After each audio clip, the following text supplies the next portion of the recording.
Dios aborrece la oración del pecador. 4 pasos para que Dios nos escuche nuevamente. Santiago se estaba tomando unas copas con una compañera de su oficina con la que solía coquetear. Eran las 9 de la noche y su esposa lo había llamado a su teléfono un par de veces. Santiago ignoraba todas las llamadas mientras pensaba lo molesta que era su esposa. Un par de horas más tarde, y totalmente borracho por el efecto del alcohol, decide regresar a su casa.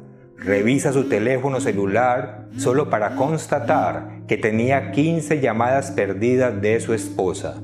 Mi esposa es realmente molesta, volvió a pensar.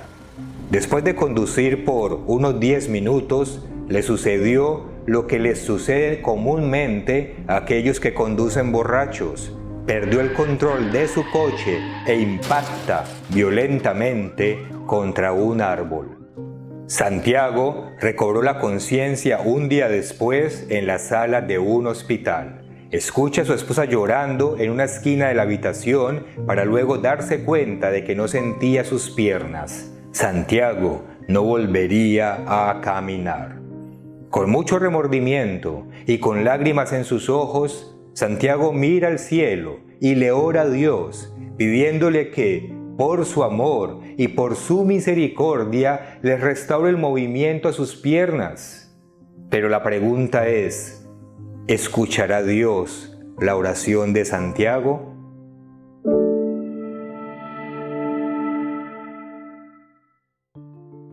En Proverbios capítulo 15, versículo 29 leemos, «El Eterno está lejos de los impíos, pero Él oye la oración de los justos». Y en 1 de Pedro 3:12 también leemos, «Porque los ojos del Señor están sobre los justos y sus oídos atentos a sus oraciones, pero el rostro del Señor está contra aquellos que hacen el mal». Como vemos, las Escrituras dicen claramente que Dios oye a los justos, pero que aborrece las oraciones de todos aquellos que están practicando el pecado. Y Santiago, el personaje de nuestra historia, era un borracho y adúltero, comportamientos que la Biblia señala como malvados y pecaminosos. Entonces, ¿escuchará Dios la oración de Santiago?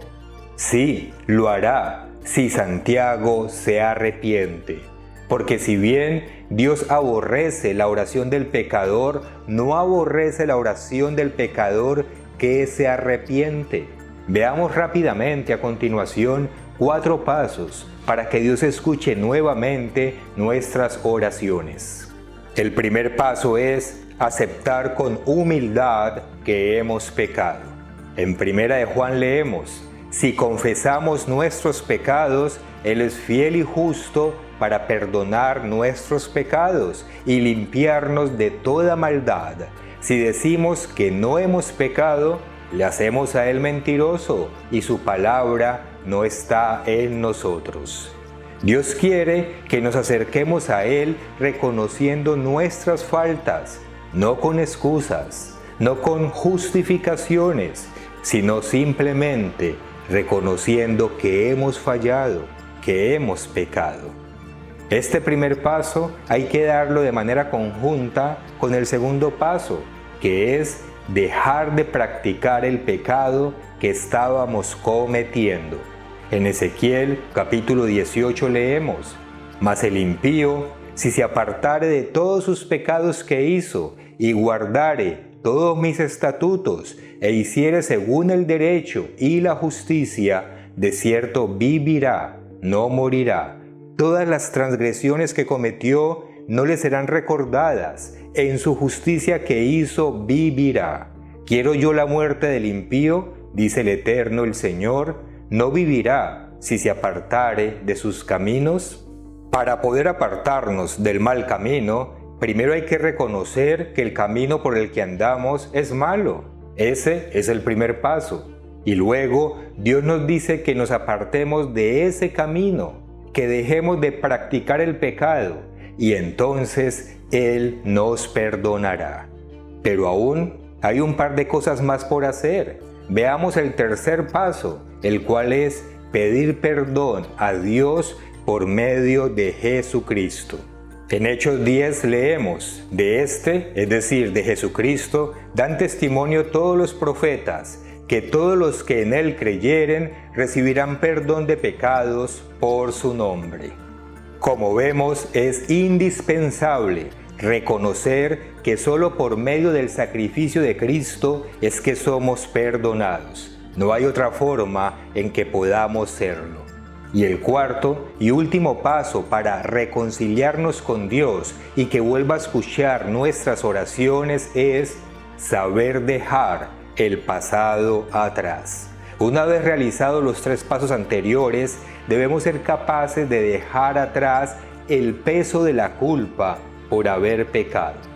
Ya reconocimos que somos pecadores, ya corregimos el mal comportamiento, ya le pedimos perdón al Padre por medio de Jesucristo. Ahora debemos confiar en que Cristo lavó de nuestra conciencia cualquier pecado y que estamos totalmente limpios. En Isaías leemos, lavaos y limpiaos, quitad la iniquidad de vuestras obras de delante de mis ojos, dejad de hacer lo malo, aprended a hacer el bien, buscad el juicio, restituid al agraviado, haced justicia al huérfano, amparad a la viuda. Venid luego, dice el Eterno, y estemos a cuenta. Si vuestros pecados fueren como la grana, como la nieve serán emblanquecidos. Si fueren rojos como el carmesí, vendrán a ser como blanca lana. Así es, la sangre de nuestro Señor Jesucristo es lo suficientemente preciosa para lavarnos de cualquier pecado, sin importar lo grave o lo horrible que haya sido ese pecado. Así que, una vez seguidos los pasos necesarios, debemos perdonarnos a nosotros mismos en el perdón que Cristo nos dio por su gracia. La lección la aprendimos, esa no la olvidamos, pero si hemos seguido los pasos mencionados, ya no debe haber más dolor, ni remordimiento, ni amargura, ni tristeza en nuestros corazones. Nuestra conciencia está limpia, porque tenemos la fe de que la sangre de Cristo nos limpió totalmente de cualquier pecado. Si andamos en luz como Dios está en luz, tenemos comunión unos con otros y la sangre de Jesucristo, su Hijo, nos limpia de todo pecado. Andemos pues en la luz para que nuestras oraciones no sean aborrecidas por Dios nuestro Creador.